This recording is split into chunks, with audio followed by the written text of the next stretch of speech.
Hello दोस्तों, welcome back to my channel. तो आज इस वीडियो में मैं एक्सप्लेन करने वाला हूँ 2018 में आई मूवी तुम्बाड, जिसे एक बार फिर से री रिलीज किया गया है। तो चलिए शुरू करते हैं। तो पर हमने उसे जगाया ही क्यों? क्योंकि अस्तर का शाप हमारे लिए वरदान है।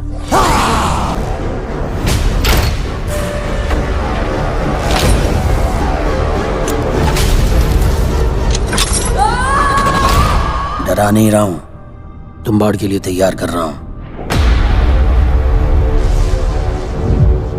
कहानी की शुरुआत में हमें एक देवी की मूर्ति को दिखाया जाता है। पूर्ति की देवी अनगिनत सोने और अनाज का भंडार है और हमारी धरती उनकी कोख से निकली थी। इसी कोख से 1600 करोड़ देवी देवताओं का जन्म भी हुआ था। लेकिन पूर्ति की देवी को सबसे प्यारा था अपना पहला बेटा हस्तर, पर हस्तर की नजर थी सोने और अनाज पे, तो उसने मनमानी से सोना तो ले लिया, पर जब अनाज लेने लगा तो सभी देवी देवताओं ने उस पर हमला कर दिया। हस्तर का खात्मा होने ही वाला था, पर पूर्ति की देवी ने उसे बचा लिया, लेकिन एक शर्त पे कि कोई हस्तर की पूजा नहीं करेगा और उसका नाम हमेशा के लिए भुला दिया जाएगा। कई युग बीत गए और हस्तर अपनी माँ की गोद में सोता रहा और सालों गुजर जाते हैं और वो अपने बेटे को अपने अंदर छुपा कर रखती है। अब वो जगह तुम्बाद, जहाँ पर उस मूर्ति ने अपने साथ अपने बेटे को रखा हुआ था, तभी वहाँ के लोग उस जगह को मंदिर बना देते हैं और वो हस्तर की पूजा करने लगते हैं, जिसकी पूजा करने से मना किया गया था। लेकिन अब सब लोग पूजा करने लगे थे।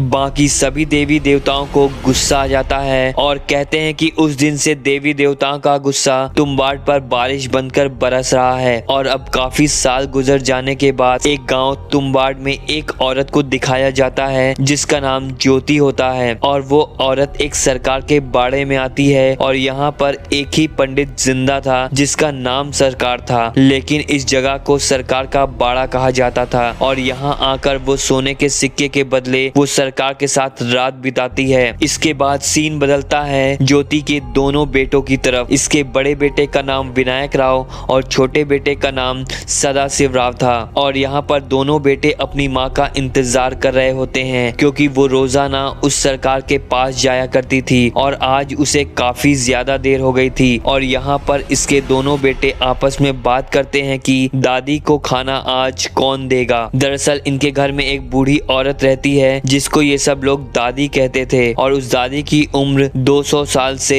ऊपर थी और उनका पूरा शरीर एक तरह से खराब हो चुका था। इसके बाद ज्योति के दोनों बेटे दरवाजा खोलकर घर के अंदर आते हैं और थोड़ी देर बाद उनकी माँ भी आ जाती है। तभी उसका बड़ा बेटा अपनी माँ से पूछता है कि क्या उसको सोने की मुद्रा मिली, तो वो बोलती है कि नहीं मिली। तभी उन लोगों को पता चलता है कि सरकार की मौत हो गई है। वो लोग अब सरकार का दाह संस्कार करते हैं। इसके बाद ज्योति अपने बेटों से कहती है कि अब वो लोग यहाँ नहीं रहेंगे और वो अपने बेटों को दूसरे शहर जाने को कहती है। इसके बाद अगले सीन में हमें दिखाया जाता है कि उसका एक बेटा पेड़ की डाल पर बैठा हुआ था। तभी वो अचानक वहाँ से गिर जाता है और बहुत ज्यादा घायल हो जाता है। तभी उसका दूसरा भाई अपनी माँ को बुलाने के लिए जाता है और उसकी माँ उसे गोद में लेकर वैद्य के पास जा रही थी। तभी विनायक पूछता है कि अगर दादी को भूख लगे तो उसकी माँ कहती है कि खाना दे देना, और अगर इससे ज्यादा वो तंग करे तो उसको कह देना कि दादी सो जाओ वरना हस्तर आ जाएगा। और उसके बाद ठीक ऐसा ही होता है और फिर अचानक से उसकी दादी उसको कहती है कि क्या तुम्हें खजाना चाहिए। तभी विनायक लालच में आकर उसके दरवाजे के पास चला जाता है और दादी उसको पकड़कर मारने लगती है और कहती है कि आज मैं तुम्हें खा जाऊंगी। विनायक यहाँ पर उस बात को याद करने की बहुत कोशिश करता है जो उसकी माँ ने उसको बताई थी। तभी दादी विनायक को खींचकर उसकी गर्दन काटने के लिए उसको अंदर ले जाती है और आखिरकार यहाँ पर विनायक को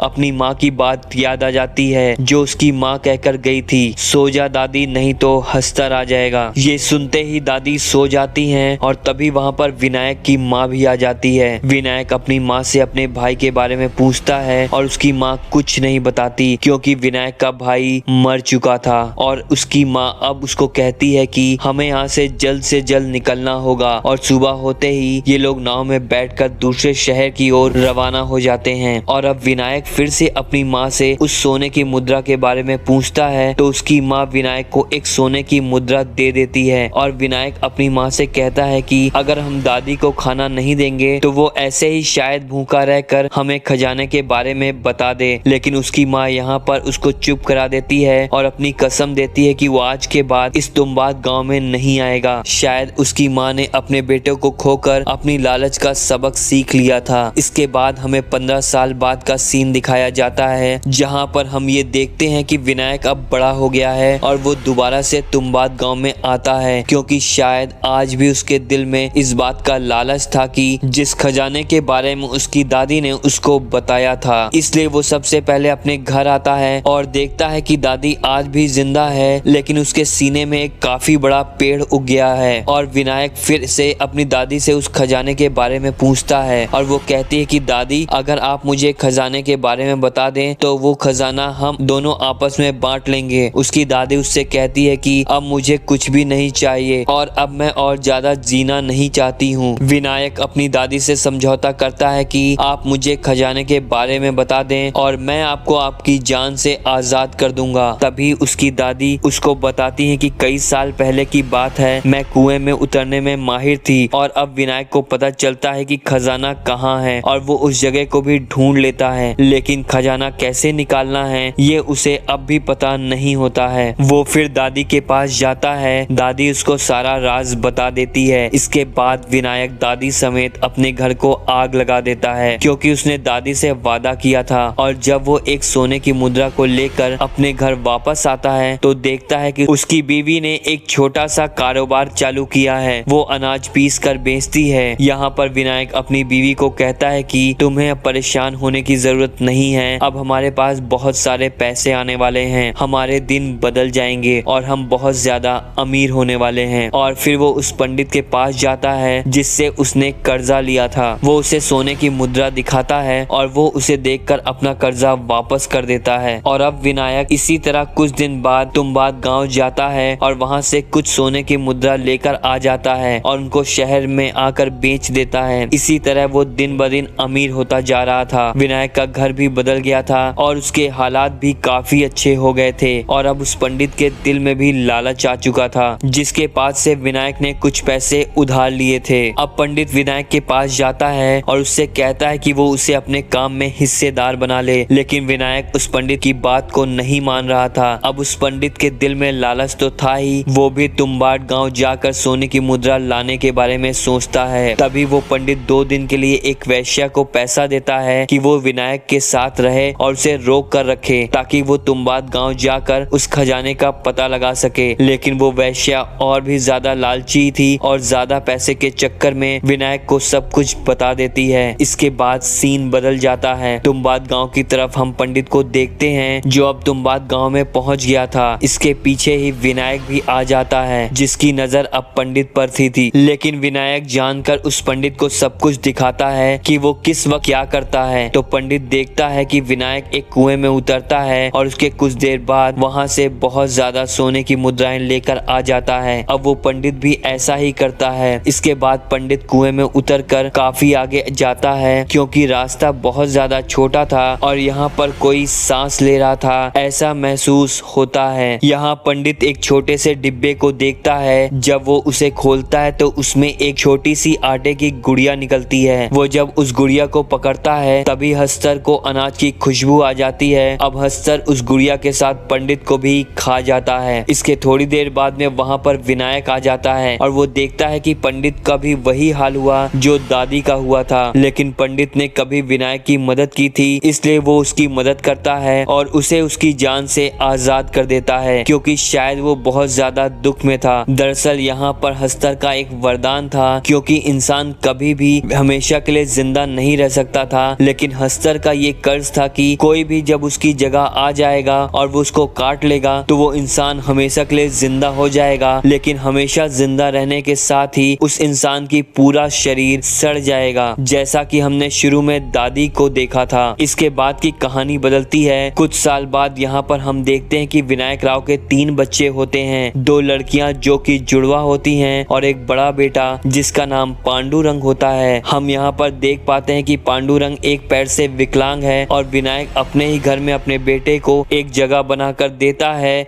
जहाँ पर वो कुएं में नीचे उतरने की प्रैक्टिस करता है और रोजाना इस बात को नोट करता है कि उसने ये काम करने में कितना समय लगाया। अब यहाँ पर सरकार ने उस गांव को अपने अंडर में लेने का फैसला कर दिया था। जब ये बात विनायक को पता चलती है तो वो बहुत ज्यादा परेशान हो जाता है और अब वो कैसे वहाँ पर जाकर सोने की मुद्रा लेकर आएगा, क्योंकि विनायक राव अब बूढ़ा होता जा रहा था, इसलिए वो अपने बेटे को इस चीज के लिए तैयार कर रहा था। अब विनायक अपने बेटे को लेकर तुम्बाद गांव पहुंच जाता है और उसको यहाँ पर आटे की गुड़िया बनाना भी सिखाता है और कहता है कि तुम आटे की गुड़िया में थोड़े से पत्थरों को भी शामिल कर लेना ताकि हस्तर को खाने में समय लगे और चोरी करने में वक्त मिल जाए। अब विनायक उसका बेटा जब कुएं के अंदर जाते हैं तो विनायक का बेटा अपने पास गलती से एक आटे की गुड़िया रख लेता है, जिसे देखकर हस्तर वहां पर फौरन आ जाता है। इसके बाद विनायक और उसका बेटा जैसे तैसे ऊपर आ जाते हैं और विनायक अपने बेटे को डांटता है, लेकिन विनायक के बेटे ने एक सोने की मुद्रा को उठा लिया था। घर आने पर अपनी पहली सोने की मुद्रा जब पांडुरंग अपनी माँ को दिखाता है तो उसकी माँ पूछती है कि तुम्हें ये कहाँ से मिला। पांडुरंग कहता है कि ये सब मैं और बाबा देख लेंगे। मतलब ये था कि आज तक ये राज सिर्फ और सिर्फ विनायक राव ही जानता था कि वो किस तरीके से नीचे उस कुएं में उतरकर इन मुद्राओं को इकट्ठा करता है। जैसा कि विनायक अय्याशी करता था वैसे ही उसका बेटा भी उसी वैश्या के पास जाकर अपनी पहली कमाई सोने की मुद्रा उसे दे देता है। रात को जब विनायक राव उस औरत के पास पहुंचता है तो वो उसे सोने की मुद्रा दिखाती है और कहती है कि ये मुझे पांडुरंग ने दी है और इस बात से विनायक गुस्से में आकर सीधा आकर अपने बेटे को बहुत मारता है और कहता है कि तुझे लड़कियां चाहिए, तू बड़ा बनेगा, मेरी नकल करेगा। एक तो वैसे भी गांव सरकार के हाथ में जाने वाला है, अब मैं वैसे भी यहाँ पर